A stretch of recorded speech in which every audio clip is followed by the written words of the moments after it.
Porkchop Hill wasn't just Lewis Milestone's most overlooked film, it was a multi-million-dollar gamble that nearly bankrupted its studio and triggered a federal investigation into the treatment of veterans.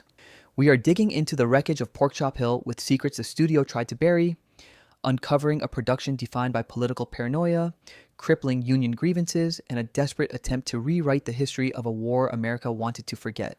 The screenplay was originally penned by James R. Webb, a former Marine and prolific Hollywood scribe tasked with adapting S.L.A. Marshall's contentious military history, Porkchop Hill, the American Fighting Man in Action, Korea, Spring, 1953. Webb's original draft was titled The Outpost, a sparse, claustrophobic script that focused entirely on the suffocating terror of the infantryman.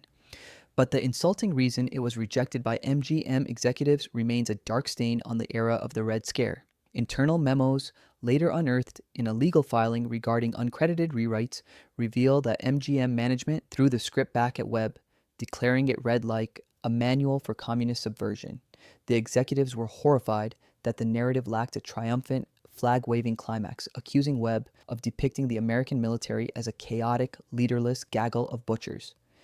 They demanded a complete overhaul to inject synthetic heroism into the muddy reality of the Korean War. This is exactly why the film's script ended up in a state of perpetual friction, a battle between Webb's grounded, fatalistic vision and the studio's cowardly mandate to sanitize a wholly unsanitary war for late 1950s audiences. The original title, The Outpost, was stripped away, replaced by the blunt, sensationalist Porkchop Hill, a name the executives felt sounded more like a lucrative World War II action picture than a tragic meditation on geopolitical expendability. Webb was eventually forced to share screenplay credit with George Barr, a studio-friendly writer brought in to literally rewrite the dialogue, making the soldiers sound more like the gung-ho Marines of the Pacific Theater rather than the exhausted, bitterly cynical draftees of Korea. Director Lewis Milestone was brought on to helm the production at a particularly turbulent point in his life, framing this project as the ultimate survive-or-die moment for his career. Milestone was a living legend, the man who had directed the pioneering anti-war masterpiece All Quiet on the Western Front in 1930, as well as the gritty A Walk in the Sun during World War II. But by 1958, the Hollywood blacklist had cast a long, suffocating shadow over him. Born Lev Milstein in what is now Moldova, Milestone was a prominent leftist who had been hounded by the House UN American Activities Committee. While never officially named on the blacklist, he was thoroughly graylisted, a precarious purgatory where studios refused to hire him out of fear of right-wing boycotts and negative press. He had not directed a major studio picture in years, his savings had evaporated, and his professional reputation was being systematically erased by whisper campaigns. Porkchop Hill represented a desperate final lifeline. Milestone understood that to work in Hollywood again, he had to prove he could be patriotic on the studio's terms while smuggling his subversive anti-war sensibilities past the censors. He viewed the film not just as a job, but as a high-wire act of artistic survival. If he failed to deliver a commercially viable picture, he knew he would never work in the town again. But the real problem was that the material itself, the senseless taking of a piece of ground for no strategic value, was inherently anti-establishment, placing Milestone in a psychological straitjacket from day one. He was tasked with making a movie that looked like a victory but felt like a defeat. Casting the lead role of Lieutenant Joe Clemens required an actor who could project exhausted authority, and Gregory Peck was eventually secured. But the scandalous rejections that preceded Peck's casting nearly derailed the project before a single camera rolled. Frank Sinatra was initially offered the role, but his rejection of the part bordered on verbal assault. In a rant documented by a studio courier and later confirmed in an out-of-print memoir by a prominent casting director, Sinatra called the script Pentagon masturbation, furiously arguing that Clemens was written as a glorified errand boy who sends men to die without a strategic thought in his head. Sinatra demanded the script be rewritten to make Clemens a rebellious maverick who defies his superiors to save his men. When the producers refused, Sinatra insultingly told them they were cowards hiding behind the flag and walked away. This is exactly why the producers pivoted to Peck, who brought a stoic, duty-bound gravity to the role, though he fundamentally disagreed with the script's bleak ending. Even more insulting were the casting sessions for the supporting squad members. A young Steve McQueen auditioned for a pivotal role as a cynical corporal, but the casting director insultingly dismissed him on his way out the door, stating in a formal evaluation that McQueen lacked the necessary heroic jawline and looked more like a juvenile delinquent than a soldier. Furthermore, John Wayne's production company actively lobbied MGM to have a younger, clean-cut Wayne protege cast over character actors who looked too weary, arguing that the audience needed visually aspirational figures, not hollowed-out survivors. The role was given to safer, more traditional actors, a slight that pushed McQueen further toward television and his eventual breakout, leaving the film without the raw, dangerous energy it desperately needed. But the true darkness of the production stemmed from the fraudulent foundation of the source material itself, a secret buried deep in military archives. The film was ostensibly based on the rigorous battlefield interviews conducted by historian S.L.A. Marshall. Marshall claimed he had developed a revolutionary method of interviewing soldiers immediately after combat to determine exactly who fired their weapons and why. His book asserted that the men of Porkchop Hill exhibited extraordinary bravery under a systematic debriefing process. However, declassified military investigations from the late 1940s, investigations that MGM's legal team discovered during pre-production and immediately buried through threat of libel suits, proved that Marshall's systematic debriefings were a complete fabrication. Marshall rarely spoke to the men immediately after combat. He often conducted interviews weeks later in comfortable rear echelon settings, heavily embellishing the narratives to fit his preconceived academic theories. When veterans of the actual battle got wind of the film's production, a group of them attempted to file a class action defamation lawsuit against MGM, arguing that Marshall's book, and by extension the film, stole their real trauma and repackaged it as a false, glorified narrative. This is exactly why the studio kept a platoon of lawyers on retainer throughout the shoot, ready to strike injunctions against any actual Korean War veterans who came forward to dispute the film's historical accuracy. The unseen film inside Porkchop Hill is one built on a historiographical lie, a stolen legacy of real dead men filtered through the ego of a fraudulent academic. But the controversy didn't stop at the script. It bled into the very visual DNA of the film, swirling around allegations of cinematic plagiarism that the studio quietly settled behind closed doors. To achieve the terrifying realism of the trench assaults, Milestone didn't just rely on Marshall's book, he essentially lifted the visual choreography from unacknowledged sources. A copyright grievance was filed by the estate of a prominent Japanese director, alleging that Milestone's staging of the nighttime bunker assaults was a direct, frame-for-frame plagiarism of Kon Ichikawa's devastating anti-war film The Burmese Harp, which had won international acclaim just 2 years prior. The legal filing pointed out identical blocking in the use of hand flares illuminating the mud, the specific low-angle shots of men drowning in craters, and the claustrophobic framing of soldiers trapped in confined spaces. MGM attorneys crushed the claim by exploiting the era's geopolitical tensions, threatening to publicly link the Japanese claimants to unsympathetic post-war sentiments if they pursued the lawsuit. Furthermore, the film's sound design was subjected to a bitter union grievance. The sound department secretly lifted raw audio tracks from a classified U.S. Army instructional film about trench warfare, splicing them directly into the mix without clearing the rights or paying the military documentarians. When the original sound engineers discovered the theft, a furious legal dispute erupted behind the scenes, resulting in undisclosed hush money payouts to prevent the Department of Defense from pulling their logistical support. So, principal photography commenced in the desolate, sun-baked hills of Southern California, a far cry from the freezing, monsoon-drenched Korean peninsula. To simulate the hellish terrain, the production built a massive network of trenches and filled them with a synthetic mud mixture designed to look like the blood-soaked earth of the actual hill. But this pursuit of visual authenticity turned into a catastrophic health crisis. Out of print memoirs from the film's prop master detail how the artificial mud, a toxic sludge created by mixing local clay, industrial chemical thickeners, and theatrical blood dyes, was highly caustic. After weeks of exposure, actors and crew members who had to crawl through the trenches developed severe, weeping contact dermatitis and chemical burns. A mass workers' compensation claim was filed, detailing how the production's desire for gritty visuals had literally poisoned the cast.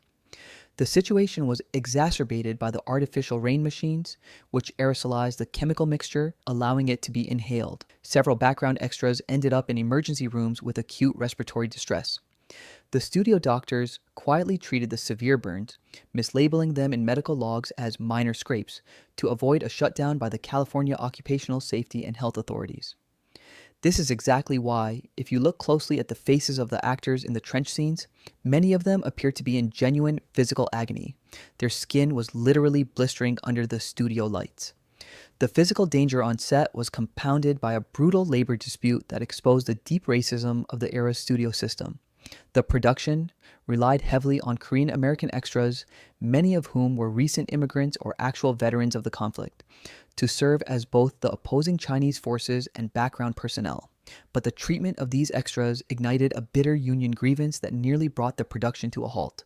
Studio fixers, attempting to cut costs, segregated the Korean extras into substandard living conditions on the backlot, providing them with inadequate cold weather gear despite the artificial ice machines blowing freezing sludge onto the set for weeks. The situation boiled over when a group of extras led by a genuine Korean War veteran who recognized the utter futility he was being asked to portray refused to perform a particularly dangerous stunt involving a controlled trench collapse. The standoff escalated until the Screen Actors Guild had to intervene, filing a formal grievance against the production for hazardous environment and discriminatory treatment. In a desperate mafia-style tactic, MGM executives threatened to report the undocumented status of several extras to Immigration and Naturalization Service if they did not return to the trench. This is exactly why the mutiny was ultimately crushed, but it left a permanent stain on the production. Deeply unsettling Gregory Peck, who found himself sympathizing with the extras and creating a massive rift between the star and the producers. The physical toll of the production extended to the leading man, leading to a desperate cover-up that exposed the absolute ruthlessness of the studio system. During a grueling take where Peck had to sprint across the artificial no man's land, while squib explosions erupted around him, he severely twisted his ankle in a deep, hidden divot of the toxic mud. The pain was excruciating, and a studio physician who examined him off-set documented a significant ligament tear that required immediate immobilization. But the real problem was that the production was already behind schedule and hemorrhaging money due to the ongoing union disputes and weather delays. If Peck stopped filming, the insurance company would likely shut the movie down entirely. In a staggering display of institutional cruelty, MGM executives threatened Peck with a breach of contract lawsuit, claiming he had intentionally injured himself to sabotage the film and escape his contractual obligations. Facing financial ruin, Peck agreed to hide the injury. For the remainder of the grueling shoot, he hobbled through takes, his ankle heavily taped and injected with massive doses of painkillers, carefully positioning his body to hide the limp from the camera. This is exactly why, in several wide shots of the film, Peck's movements appear strangely stiff and asymmetrical. He was literally fighting off a physical collapse while trying to portray a commanding officer. The studio later attempted to deduct Peck's secret medical expenses from his final salary, a cold-blooded move that permanently severed his relationship with MGM. But the danger on set went far beyond chemical burns and twisted ankles, crossing the line into outright criminal negligence. To capture the terrifyingly realistic sound of incoming gunfire and explosions echoing off the hills, the sound department secretly employed a highly controversial and illegal tactic. Instead of using standard Hollywood sound effects blanks, they procured live, military-grade ammunition and actual fragmentation charges, detonating them dangerously close to the actors to capture authentic acoustic terror. This reckless decision was exposed when a piece of shrapnel from a misfired charge ripped through the pant leg of a supporting actor, narrowly missing his femoral artery. A formal workers' compensation claim was immediately filed, and a subsequent studio internal investigation uncovered the sound department's illicit stockpile of live ordnance. The investigation revealed that the crew had been forced to work in close proximity to these live blasts without proper ear protection, resulting in several crew members filing permanent hearing loss claims against the studio. When Milestone found out, he was apoplectic, but the producers managed to smooth over the crisis by paying off the injured actor and firing the sound mixer under the guise of creative differences, burying the incident in arbitration records to avoid a public scandal that would have destroyed the film's patriotic marketing campaign. However, the most insidious interference happened after the camera stopped rolling, revealing a level of political censorship that fundamentally betrayed the film's core message. Milestone's initial cut of Porkchop Hill ended on a note of devastating, unvarnished nihilism. It clearly communicated that the hill was abandoned almost immediately after it was captured, rendering the immense loss of life completely pointless. But when the Department of Defense screened the film, they were apoplectic. Declassified memos from the Pentagon, obtained through a Freedom of Information Act request years later, showed that the military threatened to completely withdraw their cooperation, and more importantly, their heavily subsidized equipment if the ending was not altered. The Pentagon demanded a re-edit that implied the sacrifice at Porkchop Hill was a necessary tactical maneuver that delayed a massive Chinese offensive, a narrative that historians have universally debunked as a post-war fabrication. Milestone fought the cuts bitterly, staging a one-man protest in the editing suite, but MGM, terrified of losing future military contracts for their lucrative prestige pictures, forcibly wrested the film away from him. They recut the ending, adding a triumphant, misplaced musical swell and inserting a title card that framed the battle as a crucial strategic victory. This is exactly why the film feels structurally schizophrenic in its final act. The gritty, hopeless combat footage belongs to Milestone, but the triumphant, propagandist framing belongs to the Pentagon's public relations machine. This division between the reality of the production and the final product extended into one of the most deceptive marketing campaigns in studio history. Because the executives knew they had a bleak, depressing war film on their hands, they actively conspired to trick the American public into buying tickets. The theatrical trailer and promotional posters completely hid the anti-war elements, instead hyping the film as a rousing, John Wayne-style action extravaganza. They heavily featured the explosive pyrotechnics while deliberately editing out the scenes of men crying in terror or questioning their orders. Internal marketing memos from MGM explicitly stated the strategy: sell the action, hide the message. This deceptive marketing deeply offended Gregory Peck, who had believed he was making a serious statement about the cost of war. When Peck saw the misleading trailers, he refused to participate in the press tour, forcing the studio to rely on edited clip reels and surrogate interviews to promote the film. The marketing deception worked temporarily, drawing in audiences expecting a patriotic popcorn flick, only to have them walk out of the theaters in stunned, depressed silence, a reaction that immediately killed the film's word-of-mouth momentum. When Porkchop Hill premiered in the spring of 1959, the critical reception was a disjointed mirror of its fractured production. Bosley Crowther of the New York Times delivered a brutal, dismissive review, calling it a grim, cluttered, and confused war picture that fails to stir the blood or illuminate the mind. Crowther argued that the film's refusal to clearly define the strategic purpose of the battle made it an exercise in pointless misery, complaining that the characters were indistinguishable, mud-caked ciphers rather than heroic archetypes. Pauline Kael, writing in her early critical days, dismissed it as a hollow technical exercise masquerading as humanism, arguing that Milestone's direction was trapped in the tropes of the previous World War, failing to capture the unique existential dread of Korea.